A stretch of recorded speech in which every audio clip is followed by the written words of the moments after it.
Devin from Boston, Massachusetts says, I entered the transfer portal and thought I'd have more offers by now, but it's been months and I'm still waiting.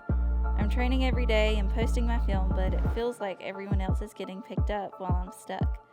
I'm starting to wonder if I made a mistake entering the portal. That's something a lot of people struggle with, and something I unfortunately don't have a ton of knowledge about, but I do know a few things.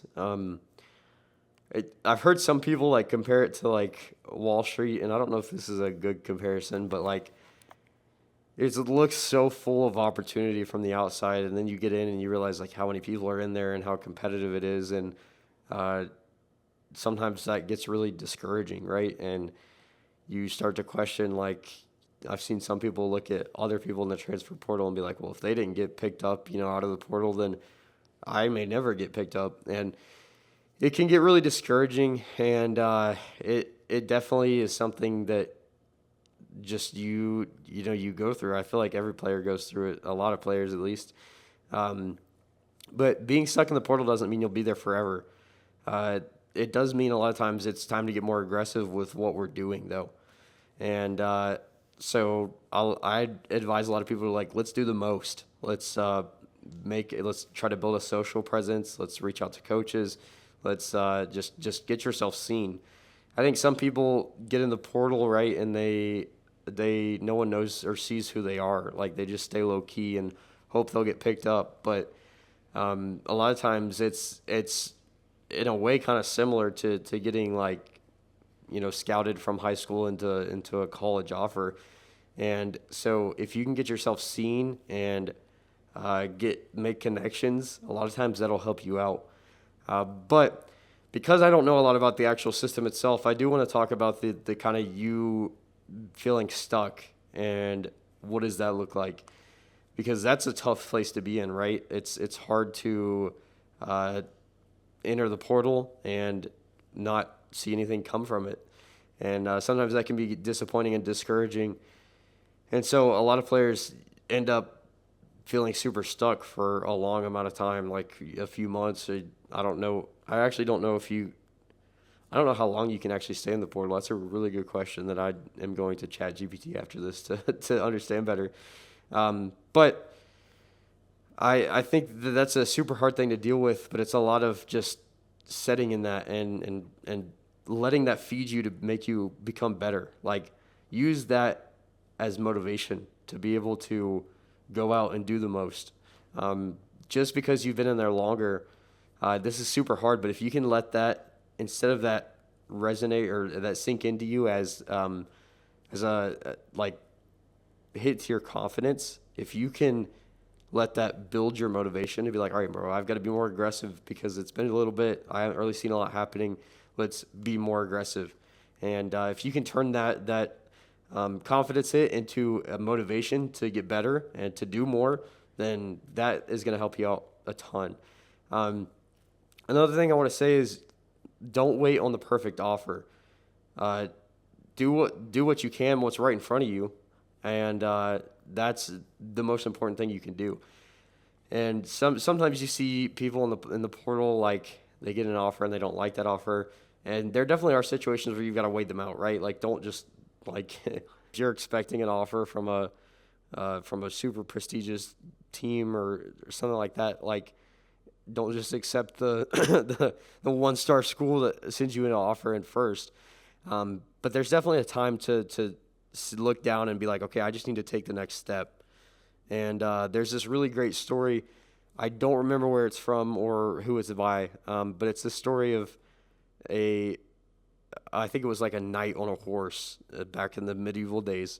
And he wrote this like book, and somebody asked him like, I think it was after a huge battle, like his army had been defeated pretty badly, and he had to make it back to their base. And he looked down, heard he had to make it through like tremendous like fog. There's enemy soldiers everywhere. Like it was a rough situation, and he had no idea where he was going. And he made it back to his base eventually. And somebody asked him, "How did that happen?" And he said it was so foggy, I couldn't see anything. I couldn't see anything around me. I was confused. I was disorientated. He said, but I just looked down right in front of my horse. I looked down. He said, and I just focused on that next step. This is the only thing I'm sure about right now is we're gonna step here or a step here. He said I wasn't looking off in the distance. I wasn't looking in the future. I wasn't doing any of that. I was looking down, and I was taking my next step one at a time. Just kept stepping one foot in front of the other because that's what I could control right now. Those are the things that were in my control that I could be sure of. And a lot of times, especially in the portal and different places, you keep looking so far off, and I'm guilty of this, so I am absolutely preaching to the choir right now. But there's a lot of times that you have to just look down, and you have to be like, man, I hate where I'm at right now, but this is what I can control is what's right in front of me. And maybe I don't like this offer, but that's what's right in front of me, so I'm going to do that to the best of my ability. I'm gonna keep just one foot in front of the other, no matter what it takes. I'm just one foot in front of the other, and then eventually, what's gonna happen after you one foot in front of the other and you're operating in excellence? You're gonna look back and you're gonna be like, bro, I traveled so far just because I kept walking. I didn't stand still. It's all that shark mindset, right? A shark has to keep moving to survive. If it stops for too long or it goes backward, it dies, and so just adapt that mindset. Let's keep going forward, one foot in front of the other, and do the most. Let's get visible on socials. Let's reach out to coaches, make connections, reach out to people. Just do the best you can. And I think as long as you don't get dormant and you keep putting one foot in front of the other, I think something will happen for you eventually. But let's control the things we can control, operate in excellence in those things, and I think you can. I think you can do it. Don't get more complacent each day. Get hungrier every day. And as long as you do that, I'm confident you'll make it out. So I agree with what you said. Just control what you can right now, whether you get an offer or not. You just have to do what you can now, no matter what happens. You can't control what happens, so just do what you can. Yeah, don't get discouraged. I mean, it's easy for me to say don't get discouraged from my chair, right? Because I'm not in your situation. But I would challenge you to look back at your life, and I don't know who you are. I've never met you. I don't know. But a lot of times when I get in situations like this where I get discouraged, I like to look back at what else happened in my life. And I specifically like to look back at situations where like I felt so hopeless and like nothing was going to happen. And I look back to when I graduated high school, actually.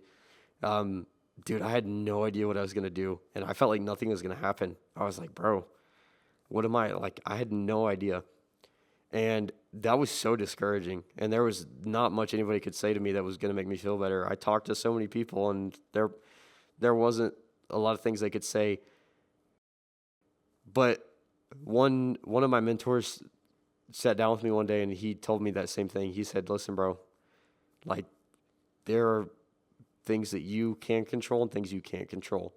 And even though you can't see the future right now and you're questioning and you don't like the path you're on, what you can control is your next step. And you can control doing things with excellence.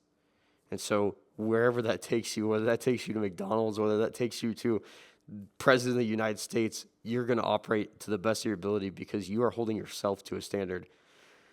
And that advice single-handedly was some of the best advice I ever received. And in fact, I credit a lot of my advice or a lot of my life to that advice, because taking that next step, controlling what you can control and not worrying about what you can't. Because when you start worrying about things you can't control, that starts affecting your ability to control what you can control, because you're wasting mental space on things that are out of your control.